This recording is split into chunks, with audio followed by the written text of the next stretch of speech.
Hi, Yvonne Diane here with a very important topic for relationships, for love, for those couples that want to revive or reinvent their relationship once they fall out of love. You know, the Beatles had it right when they sang, "I need somebody to love," because when you put the equation and you add love to healing, love to sex, love to passion, love to money, love to prosperity, love to anything, you bring it up to the next level and everything goes out right. That's the nature of love. Why? Because we are wired for connection. We are made to be in relationship. We are made to be together. That's our nature. That's how we were made up. Now, if you ask yourself, well, then why is it that we fall out of love? Why is it that love fades sometimes, especially when we are in relationship for a long time? And I ask you, what do you think that is? Perhaps because too much problems with finances, or maybe because personalities don't match. I like to go to play tennis and he likes to stay home. Which one is it? What I'm going to tell you now might change your life because of its simplicity. We are meant to fall out of love and rise up in love. Our love potential, the way we are created, our love potential is here. And the way we deal with relationships and love is here. So we need to bring it up to reach our full potential. How does nature do that?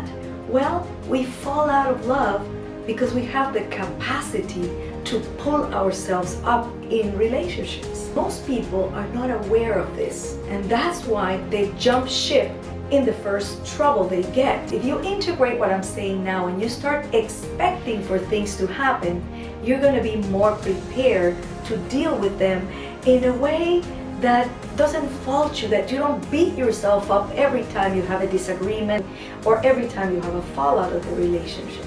Now, we also need to have tools, tips, and techniques to be able to boost our relationship back and even higher than when we were.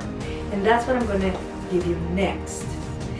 Number one and first thing, we've been accustomed that our partner is the one who needs to make us feel good, make us feel alive, make us feel worthy. Not true. That's our part. Inside of us is a well of knowledge, of brilliance. You need to love yourself inside and have that joy, have that passion, have that brilliance come from within, so that then you can together spark that passion and that love. So take ownership, take responsibility for your own emotions, and don't burden your partner thinking that he or she is the one that has to carry you emotionally. I mean, why is it that we can say, I am financially independent? It is so easy for us to say, oh yeah, I got my financial independence. I've never heard anybody say, I'm emotionally independent. Think about that. Think about what that could do for love. If we could come to love emotionally independent. Imagine coming to love as two full humans rather than two halves. What could we make out of that relationship? We could exponentially multiply love. You see, love is not meant to be always the same. Love is cyclical, like the waves in the ocean, and it's in each one of those waves crashing to the shore that we reach our potential and we bring love higher, higher, deeper and deeper. That's our nature. That's how we were born. It's in our DNA. In our DNA is the possibility to make love shine, to radiate it, because you know what? Feeling love is already giving love. When you're in the state of love, you can't but radiate that. Wherever you are, that presence of love starts being felt everywhere you are, and everybody benefits, and you become that beacon of light. Take responsibility for your emotions. Number two, let's do something practical and fun. Let's add adventure to our relationship. Now, when I mean adventure, it could be traveling, it could be changing something in your life, doing things different, going to a new park, a new restaurant, whatever you want. Listen, it doesn't have to be expensive, it doesn't have to be time consuming, it just has to be new. Next thing is rearrange your priorities. Okay, you might be asking, well, what is she talking about? How can I rearrange my priorities? I know after a while in our relationships, different things take priorities.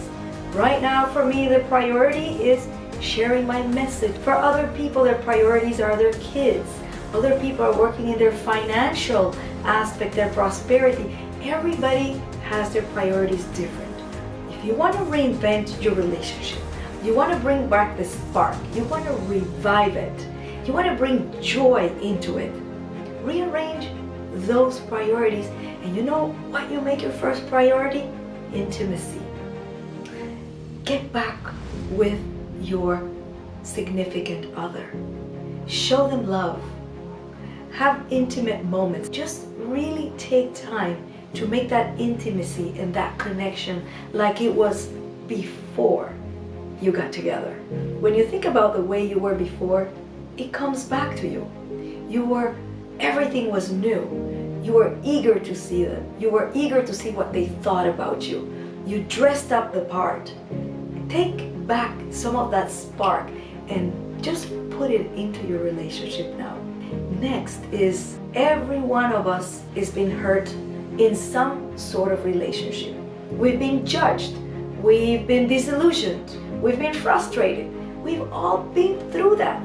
But the only way you can take your relationship to the next level and sustain it is through letting go and to really look at where are those areas that keep you apart from the other. And forgive, let go. Everybody has stuff that they need to let go. It's worth it because you know what? At the end of the day, the most important thing in the world is to love and be loved. And that is the magic of this message today. And until next video, live your forte, the best in you, the force within you. And if you think this information is really valuable for couples to reinvent, to revive their relationship, please share it with others. And don't forget to subscribe to my channel.